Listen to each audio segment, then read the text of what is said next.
Sa wakas nga ay dumalo na nga at nagpakita na nga sa unang hearing itong si Alice Guo na matagal-tagal din na panahon na nagtatago ito at ito nga marami na ang nangyari at sa wakas nga ay nahuli nga siya nakarang araw sa Indonesia. At ngayon nga ang araw o unang araw niya sa pagharap sa mga reklamo niya sa Senate hearing kung saan ay una pa lang napakarami ng mga katanungan ang binabato sa kanya. At dito naman ay maraming mga involved daw na mga politiko ang nasa likod ng pagtakas ni Alice Go. Kaya narito guys, panoorin natin. Sumagot po kayo ng kumpleto at makatotohanan sa aming komite. Dahil ang komite po namin, tinatratong maayos yung mga nagsasabi ng totoo sa amin at rumerespeto sa aming komite at saka sa Senado. Naintindihan niyo po yon, Miss Alice? Opo, Madam Chair. Alright. So, can you finally confirm before this committee, kayo ba si Guo Huaping? At bago niyo po i-invoke yung right against self-incrimination, hindi naman kayo yung nag-file ng inyong late registration of live birth, diba? So, you are not incriminating yourself. So, are you Guo Huaping? Madam Chair, may mga kaso na po na final po sa akin po sa court, kaya hindi ko po siya masagot po sa inyo ngayon. I don't think yung tanong ko ay may kinalaman sa kaso sa inyo, lalo na may pruweba nang na-establish ang NBI at yung isa pang ahensya kinukumpara yung fingerprints ni Guo Huaping at fingerprints nyo bilang Alice Guo at parehong sinabi nilang magkaparehong taong ito. So, for your own sake at para sa kabatiran ng aming komite, just one last time on this very simple fundamental question. Ikaw ba si Guo Huaping? Madam Chair, hindi ko po kino-confirm at may kaso na po sa akin sinampa, sasagutin ko po sa korte po. Madam Chair, Well, may I yes, Senjoro.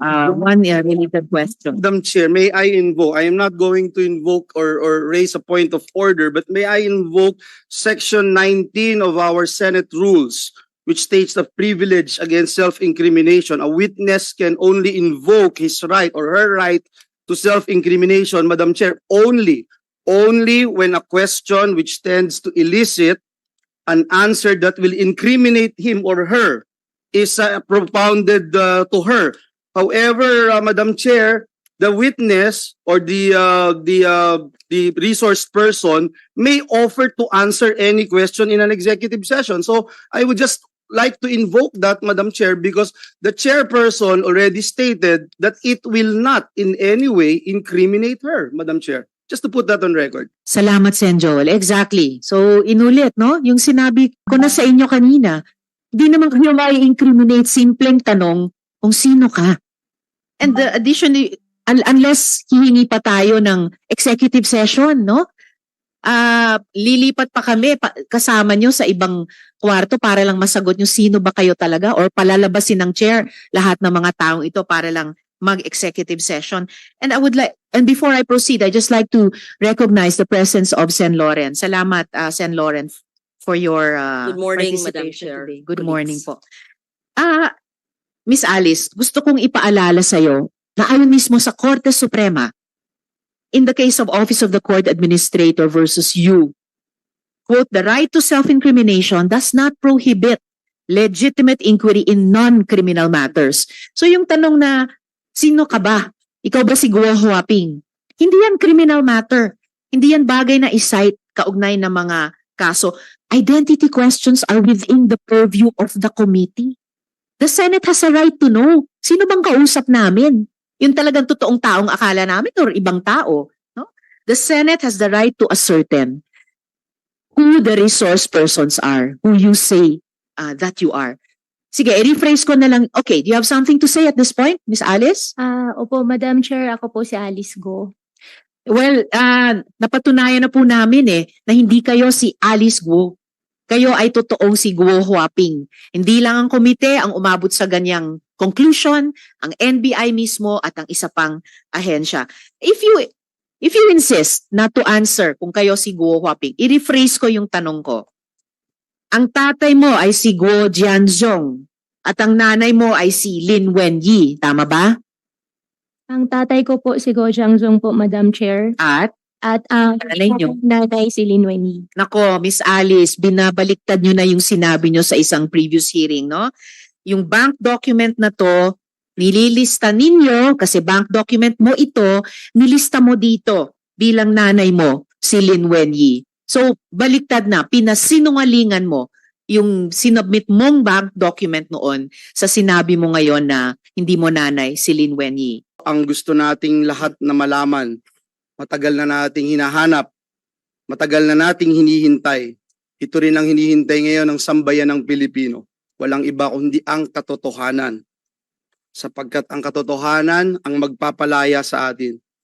Umabot po tayo sa araw na ito, Madam Chair, dahil bukod po sa puro hindi ko na po maalala, Your Honor, ang sagot sa atin, tinaguan pa ho tayo ni Miss Alice Go na napag-alaman nating hindi tunay na Pilipino. Alice, binastos mo at binalahura mo ang buong gobyerno, ang buong sambayan ng Pilipino. Hindi ko maintindihan kung bakit nung nahuli ka, parang walang-wala sa'yo. Na-offend po kami. Na-offend po kami. Hindi ko po alam, pero parang ang turing mo sa amin ay kaaway na. Pero ang totoo, Alice, ang totoo, kung magsasabi ka ng katotohanan, kami dito sa Senado ang totoong kakampi mo. Bibigyan ka namin muli ng pagkakataon ngayong araw na ito. Pagkakataon na isiwalat ang katotohanan. Dahil kahit ayaw mong sabihin ng katotohanan, Senado ito. Hindi ito perya. Sigurado kami na malalaman at lalabas ang katotohanan sa Senado. Kung ikaw ay tunay na Pilipino, dapat alam mo ang kasaysayan. Sa kasaysayan, ang Senado ang nagiging sandigan ng demokrasya. Ito ang nagpapalabas ng katotohanan.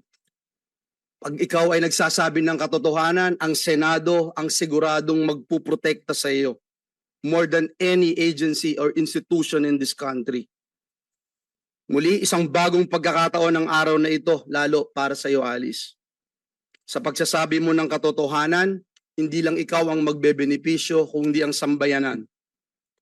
At ipapaalala ko sa iyo muli ang iyong sinumpaan dito sa Senado to tell the truth, the whole truth, and nothing but the truth. Kung hindi ka sasagot sa mga tanong natin dito sa Senado o maglulubid ka lang ng buhangin, hindi lalabas ang katotohanan. Nais nating sabihin sa ating mga kababayan ang kahalagahan ng ating ginagawa.